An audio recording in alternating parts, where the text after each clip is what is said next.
This video will show you how to use Zoom for video interpreting.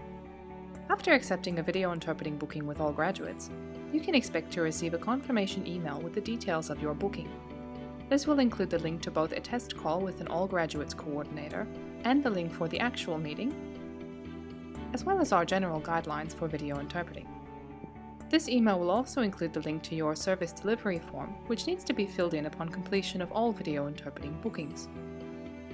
On the day of your booking, we ask that you log into a quick test video call with an all graduates video interpreting coordinator. This is to be done around 10 minutes prior to the start of your booking to ensure that we can see and hear you well, as well as to answer any questions that you may have. You can find the link to this test call in your confirmation email.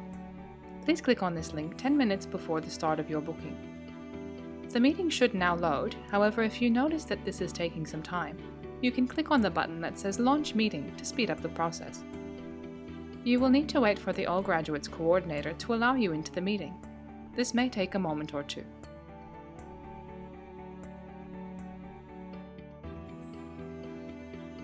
When the meeting starts, you will need to enable your audio by clicking on Join with Computer Audio. This will allow all parties to be able to hear each other. Now that you are connected, you should be able to see a small image of yourself at the top of the screen and the other party as the main image. At the bottom of your screen, you will see several icons.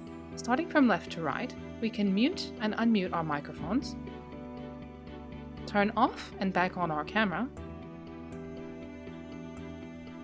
We can see the number of participants in the call, and Zoom also has a chat function, which can be useful for communicating if there are any issues with the audio or if the professional or client have requested to write down any questions.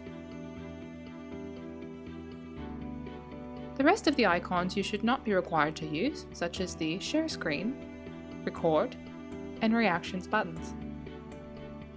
To leave the Zoom meeting, you will press the red button in the bottom right-hand corner of your screen. When you have finished the test call with an All Graduates coordinator, you will need to return to your confirmation email and click on the second link, which will take you to the actual meeting with the professional and client. You may need to wait for the professional to allow you into the meeting. Please leave this page open and wait for the meeting to start. If more than 10 minutes have passed and the meeting still has not started, please contact our video interpreting support team for assistance.